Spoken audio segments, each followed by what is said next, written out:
Sa pagdinig ng Senate Committee on Finance sa panukalang pondo ng Department of Education, naging mainit ang sagutan sa pagitan ni Senator Tulfo at VP Inday Sara.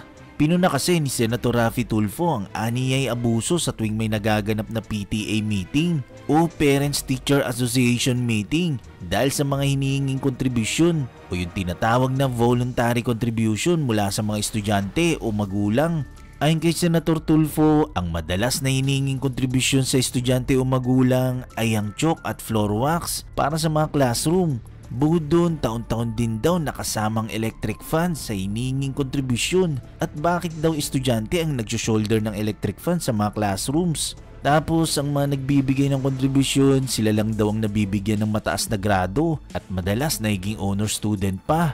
Pero samantalang ang hindi raw makapagbigay ay binabagsak daw ang estudyante. Kaya sinagot ni Vice President Sara Duterte si Senator Tulfo na kung gusto niya raw makatulong bilang senador, pwede naman daw itong gumawa ng batas na ipagbawal na ang voluntary contribution sa PTAs at DepEd na ang bahalang mag-implement nito. Ang sagot naman ni Senator Raffy Tulfo wala raw siyang kapangyarihan para gawin daw ang batas na sinasabi ni VP Sara. DepEd lang daw ang may kapangyarihan na ipatigil ang PTA contribution. For schools. Yusek Escobedo. Yes, VP, go ahead. Yes, Madam Chair, Your Honor, we take note of your advice. You don't answer, you don't sign department orders. We take note of your comments, Your Honor. Thank you, but Your Honor, they must answer these questions because I would like to put on record my manifestation of support for the budget of DepEd as a courtesy to our Vice President, Sara Duterte. However, I have some few questions and suggestions na kailangan ko pong erase kasi if I don't do that, I'll be remiss of my duty as a senator na nilapitan na maraming mga magulang na mag-aaral sa public elementary and high school para ilabas yung kanilang mga hinaing na karamihan sa mga magulang na ito ay mga may hirap. Tricycle driver, jeepney driver, kasambahay, security guard, vendor, factory worker, pahinante, etc. At karamihan sa kanilang mga hinaing ay pare-pareho lang ang sinasabi. Malaki po ang budget ng DepEd pagdating sa MOOE, 48 billion pesos a year. And yet, every single day, nakakatanggap po ako ng reklamo mula sa mga magulang na mga mahirap natin mag-aaral para sa kontribusyon. At ang eskwelahan ay nagsasabi through the PTA, Parents Teacher Association, in the guise of voluntary contribution, when in fact it is a required contribution, mandatory contribution para sa chalks, floor wax, pintura, varnish, TV repairs, electric fan, test tube, and laboratory materials. Kasama dyan yung printer. At alam ko po, yan ay napapaloob sa supplies and equipment na meron pong bilyones na budget from DepEd. Isa pa po, or ilan pa po sa mga sinisingil na mga public schools sa mga mag-aaral, ng mga magulang, ay utility bills. Yung bayad para sa kuryente ay hiningi ng contribution na para magbayad yung mga mag-aaral. Yung bayad para sa janitor, yung bayad po para sa mga security guard, yung bayad po para sa repair ng CR, and pati po doon sa field trip na sana po ay libre. Now, ang tanong, can somebody run me through paano po ba nadi-distribute, nadi-disburse yung billions and billions of pesos para sa mga nabanggit ko? How is it being distributed? At bakit po hindi nakakarating sa mga eskwelahan na marami sa kanila mga guro? In fact, I talked to some of them. Of course, I'm not gonna mention their name for obvious reason. Wala na po nakakarating sa kanila, kaya ang nangyari, nagre-remedyo po sila at ni-require nila yung kanilang mga estudyante na mag-contribute. Paano po naging required to? Kasi what they do is, they call a PTA meeting. Ito po yung doorway, Parents Teachers Association. So pagdating po sa PTA, ngayon, ang first agenda palagi is, kailangan natin magbigay ng contribution para sa chalk, floor wax, etc., etc. Kailangan natin magawa agad ito. So ang nangyayari, yung mga magulang ng mga estudyante na walang-wala, napipilitan, peer pressure. Ilan doon sa mga magulang na mag-aaral na can afford, tumataas ng kamay. Yung mga hindi po nagbo-volunteer, hindi tumataas ng kamay, na binabagsak. Yung mahilig mag-contribute, mataas ang grado at honor students pa. Kaya ilan sa mga magulang na ito, napipilitan dumiskarte para lamang makapagbigay ng tinatawag na voluntary contribution daw. Pagsabihan niyo po, pag meron pong PTA meeting, dapat wala na pong pag-uusapan na tungkol sa contributions. Dapat ang pag-uusapan lang po sa lahat ng PTA meeting, i-require niyo po ay tungkol lang po sa academic performance ng mga estudyante o yung mga problema at kinaing ng mga estudyante, period. Kasi ang nangyari, tuwing PTA meeting, 101% ang unang agenda sa meeting na yan, and I have proof from parents and even teachers na ang first agenda tuwing magkakaroon ng PTA ay project. Ano ang pwede natin magawang project sa eskwelahan?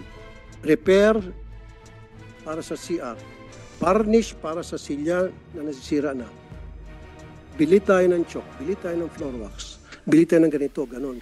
Ang mga estudyante na walang pang contribute, kuminsan pinapahiya pa, nilalagay pa po sa group chat. Ito, nag-contribute na si Juan, si Mario, si Pedro. However, si Rolando hindi pa nag-contribute, si Petra hindi pa nag-contribute. So napapahiya yung mga hindi pa napapag-contribute na nape-pressure po. And I agree, dapat pabawiin natin sila sa pamagitan ng pagbigay ng quality education. Pero how can we give these students quality of education kung kulang-kulang? And then, we're teaching these kids to be corrupt when they grow up. How and why? Because they know and they knew na yung paghihingi sa kanilang contribution ay pangingikil. Sir, So pag lumaki po itong mga estudyante, makikita nila na okay lang pala yung mangikil kasi si teacher nangikil sa amin. So paglaki nila, there's the possibility na baka mangikil sila. okay. Senator Tulfo, your time is up, no? You've been informed that your time is up. You've responded, but kindly respond again. Yusek Escobedo. Madam Chair, Your Honor, number one, you asked the question on how you can help. Paano kayo makatulong na senator na kayo ngayon? Pwede po kayong gumawa ng batas na ipagbawal po ang voluntary contribution sa mga PTAs. And then, pwede po nating i-implement yan. May penalties po yung teacher or parent na mag-insist na merong voluntary contribution.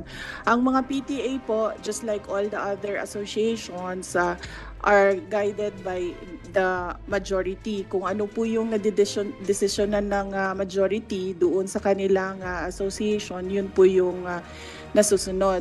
Now, it is a voluntary contribution. Ibig sabihin, hindi po pinipilit yung mga estudyante o yung mga magulang na mag-contribute kung yun man ang nadesisyonan na project ng PTA.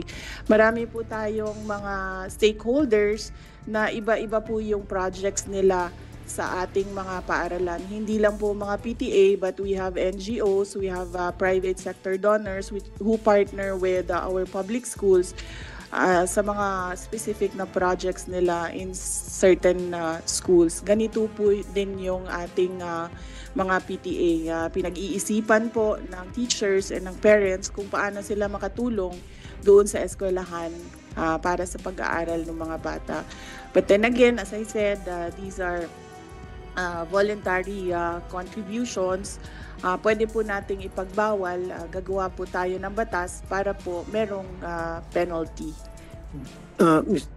Madam Chair, pwedeng konti na lamang. Una-una, wala pong kapangyarihan na para ipatigil yan. Pero however, meron pong kapangyarihan ng DepEd na para ipatigil po yung tinatawag na voluntary contribution sa PTA. Now, doon sa questions ko, hindi pa ata nasasagot. Pwede ba pakisabi sa akin paano po na-disburse yung pong MOE? Especially dun sa mga chalks, sa mga electric funds. Electric funds palagi every year yan, talamak na talamak. Janitorial, security, repair, CR, varnish. Paano po na-distribute from DepEd hanggang sa pagdating sa eskwelahan? Paano nakarating po yung mga MOE, sir? Meron po tayong listahan kung saan po pwedeng gamitin yung school MOE.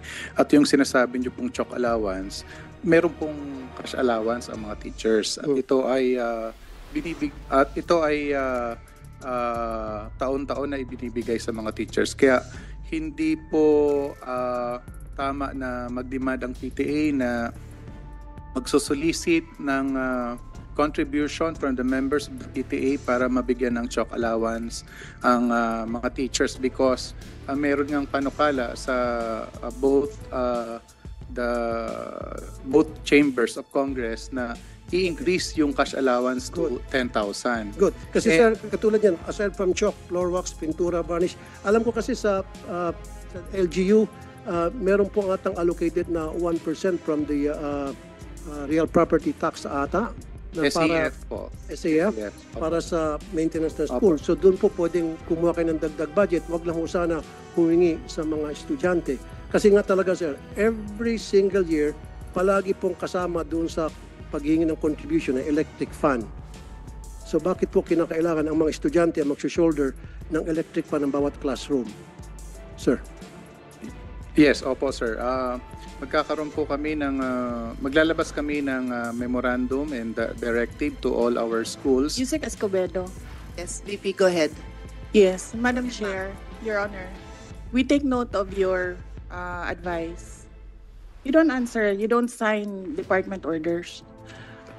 We take note of your comments, Your Honor. Thank you, but Your Honor, they must answer these questions because itong question ko po, galing po to sa mga magulang na mag-aaral. Kasi po, I told them na hayaan nyo pagdating doon sa hearing, sa budget, i-raise ko to. Kung hindi nyo ako pagsasalitain dito, then...